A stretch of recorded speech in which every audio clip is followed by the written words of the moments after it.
अलख निरंजन. का रे बाळा, इथं नावजीचं घर कुठं? आम्ही नावजीच्या घरी भोजनासाठी आलोय. अरे नावजीच्या घरात भोजनाला चाललंय साधू बुवा. हसायला काय झालं? आमचं काही चुकलं का? हा त्याचा भाऊ काळूजी, हा कशाला खोटं बोलेल? तुम्हाला पटत नसेल तर खुशाल जा. अरे नावजीच्या घरात भोजनाला चाललंय साधू बुवा. अहो साधू बुवा, त्याच्या घरात 18 विश्व दारिद्र्य आहे ती, आणि त्याचं तोंड बघूनच तुम्हाला तुमचा उपास घडले का? साधू बुवा चाललंय जेवायला. इतकी वाईट परिस्थिती आहे नव्हतीची. अलख निरंजन.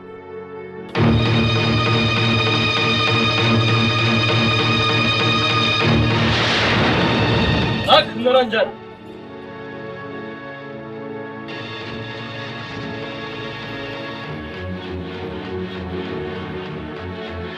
अलख निरंजन. महाराज, कोण आपण? आत ये.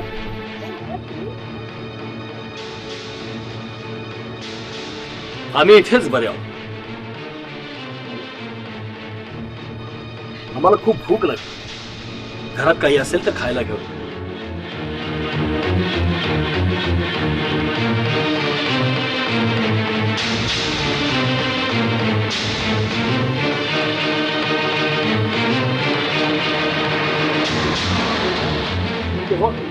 देवा ज्योतिबा, मी धन्य झालो. देवा देवा, मी धन्य झालो.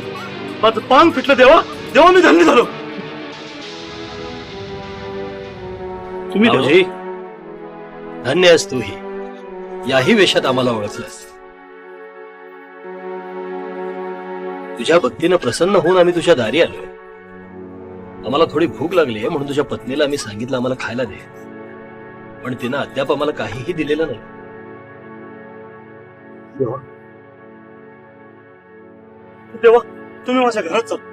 या देवा, या.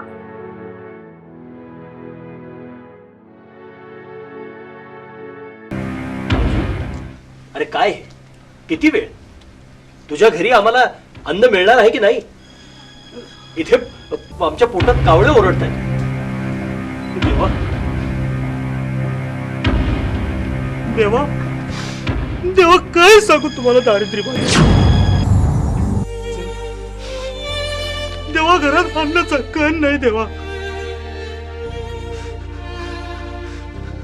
माझी बायका परत 2 दिवस उपाशी आहे. देवा, कुठून वाढणार ती माझी बायको? देवा, दारात बस हाय, गाय हाय, पर दोन्ही पण धार देत नाही. देवा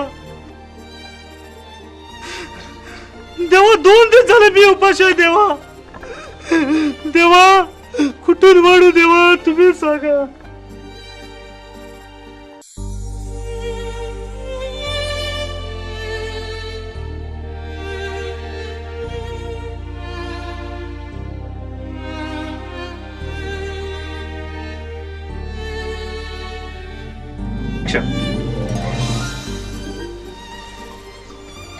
जा मुली, गोठ्याकडे जा आणि तुझ्या म्हैशीला हाक मार. चल रुक्मिणी, चल. आत्ता आलो. देवा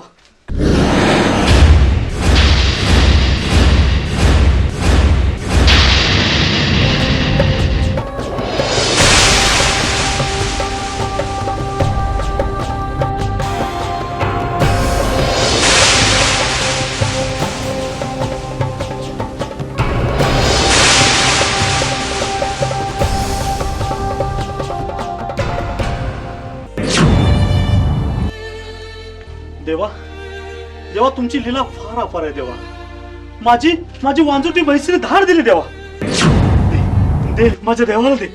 दे भागीरथी. हा देवा.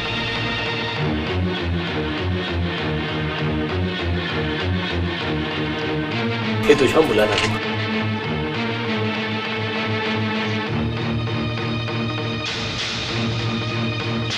भक्ता नावजी, तुझ्या घरातल्या धान्याच्या कणग्या अशा रिकाम्या?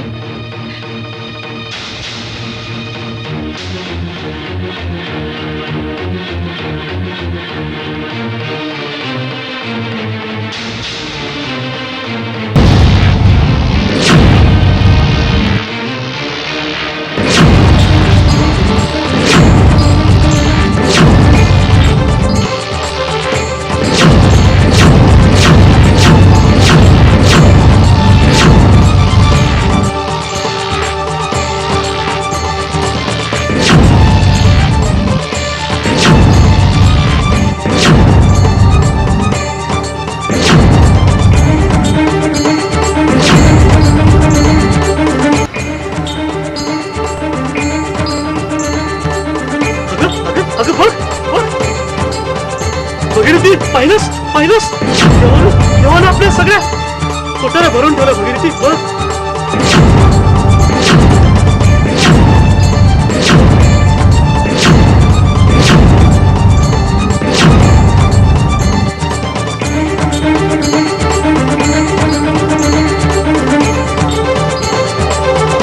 देवा खरोखर तुमची लिगा आघात आहे देवा. देवा देवा खरंच तुमची लिगा आघात आहे देवा. भक्तांच्या संकटाला धावून तुम्ही त्यांच्या मनातल्या संकट दूर करता देवा.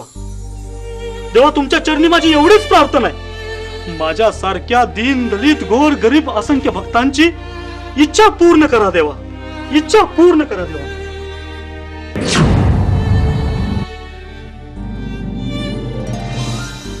ठीक आहे भक्ता, तुझी ही मनोकामना मी पूर्ण करेन. भक्तांच्या रक्षणासाठी, त्यांच्या कल्याणासाठी मी युगानुयुग इथेच वास करेन.